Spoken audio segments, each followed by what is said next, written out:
আসসালামু আলাইকুম। আবরিশ moms kitchen থেকে আমি নুরাইয়া আবারও চলে এলাম নতুন একটি রেসিপি নিয়ে। আজকে বানাবো ঈদ স্পেশাল গুঁড়া দুধের লেমন বরফি বা সন্দেশ। আসছে ঈদ, আর এই ঈদে আপনার হাতে বানানো স্পেশাল কোনো মিষ্টি থাকবে না তা কি হয়? তার জন্যই আজকের এই মিষ্টি রেসিপি। এই সন্দেশগুলো দেখতে এতটাই সুন্দর এবং কালারফুল যে মিষ্টির দোকানে সব মিষ্টি ছাপিয়ে এতে চোখ আটকে যায়। এ তো বললাম সৌন্দর্যের কথা, স্বাদেও কিন্তু দুর্দান্ত হয়ে থাকে। তাহলে চলুন কিভাবে বানাতে হয় মিষ্টিটি দেখে নিই। প্রথমে একটি কড়াই দিয়ে দিলাম 1 কাপ পরিমাণ পানি এবং যোগ করছি আধা কেজি চিনি। এখন খুব ভালোভাবে নাড়িয়ে চিনি এবং পানি মিশিয়ে নেব। আজকে শিরাটা খুব ঘন এবং চিটচিটে হবে। এই শিরাটি দিয়ে এখন যে ডোটি তৈরি করব, এই ডো দিয়ে পূর্বেও আরেকটি মিষ্টি আমি বানিয়ে দেখিয়েছি। ডেসক্রিপশনে লিঙ্কটা দেওয়া থাকবে, আপনারা চাইলে দেখে নিতে পারেন। 2 আঙ্গুলের সাহায্যে দেখলে একতার হব মতো হলে বুঝে নিতে হবে শিরাটি প্রস্তুত হয়ে গেছে। এখন চুলার আঁচ বন্ধ করে অন্য একটি জায়গায় নামিয়ে নিচ্ছি।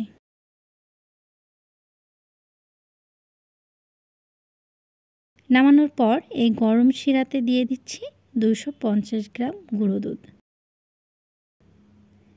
নেড়ে মিশ্রণটি ভালোভাবে মিশিয়ে নেব।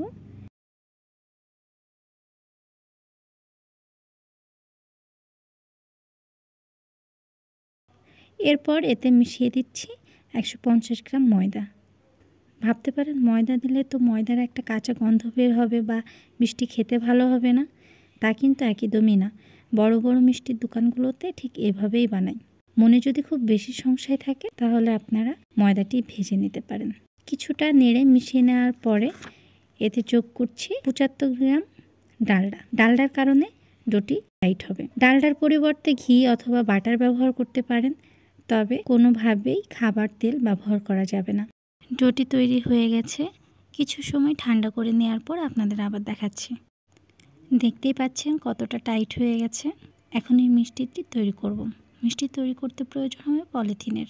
তাই একটি পলিথিন নিয়ে নিলাম এবং তার উপর কিছুটা ময়দা ছিটিয়ে দিচ্ছি।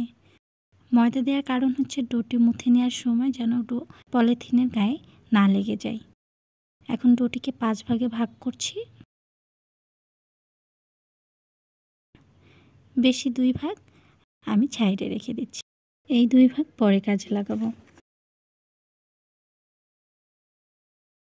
এখন বাকি 3টি ডোতে আমি কয়েক ফোঁটা করে হলুদ, সবুজ ও লাল খাবার রং মিশিয়ে নিচ্ছি। প্রথমে আমি সবুজ রংটি ভালো করে ডোয়ের সাথে মিশিয়ে নিচ্ছি এবং লম্বা শেপ দিয়ে নিচ্ছি। একইভাবে 2টা ডো প্রস্তুত করে নিচ্ছি। এই 3টি ডো প্রস্তুত করতে কিছুটা সময় লাগবে, তাই আপনাদের কাছে একটি অনুরোধ রইল, যদি আমার রেসিপিটি বিন্দু পরিমাণ ভালো লেগে থাকে আপনাদের কাছে, তাহলে অবশ্যই আমার চ্যানেলটি সাবস্ক্রাইব করবেন এবং বেল আইকন বাটনটি প্রেস করে রাখবেন। সাইডে ডো 3টা রেখে প্রথম যে 2 ভাগ ডো রেখে দিয়েছিলাম তা থেকে একটি ডো নিয়ে ভালোভাবে মুথে নরম করে নিচ্ছি।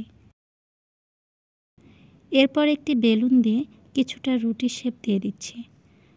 অনেকেই আমার বেলুনটা দেখে বলবেন খুবই নোংরা।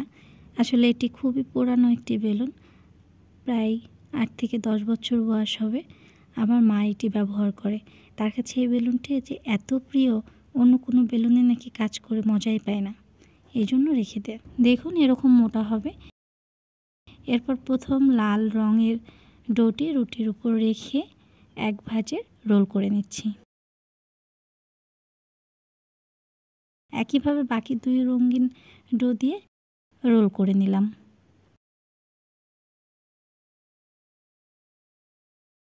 আসলে কিছু কাজ কথা দিয়ে বোঝানো মুশকিল, দেখে বোঝাটা সহজ হয়।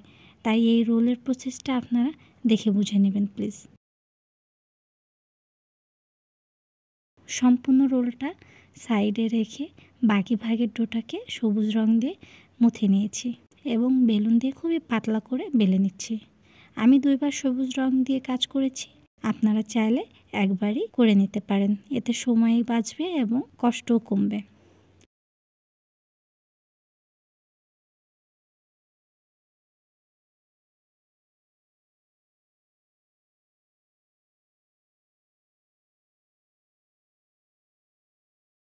এখন সবুজ রুটিটির উপর রোলটা রেখে সুন্দরভাবে গড়িয়ে পলি সহ রোল করে নিচ্ছি।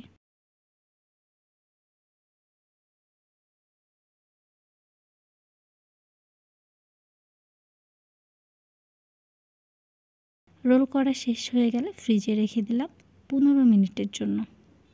15 মিনিট পর ফ্রিজ থেকে বের করে পলি খুলে নিলাম এবং একই পলি বিছিয়ে কিছুটা ময়দা ছিটিয়ে নিচ্ছি। এখন রোলটি পলির উপর রেখে হাত দিয়ে ঘুরিয়ে রোলটা একটু বড় করে নিচ্ছি। বড় এবং চিকন করা হচ্ছে কারণ মিষ্টিগুলো যেন দেখতে সুন্দর হয়। এখন স্লাইস করে কেটে নেব। মিষ্টির ভেতরটা দেখেই তো আমার মনটা ভরে গেছে এবং খেতেও অনেক টেস্টি হবে। দেখুন মিষ্টিটা কতটা দেখতে সুন্দর হয়েছে। বিশ্বাস করুন, এই মিষ্টিটি বানিয়ে আপনি যাদের খাওয়াবেন তারা তৃপ্তি সহকারে খাবে। আশা করি বানিয়ে ফেলবেন ঈদে। ভালো থাকবেন। এতক্ষণ ধরে আমার রেসিপিটি দেখার জন্য ধন্যবাদ। খোদা হাফেজ।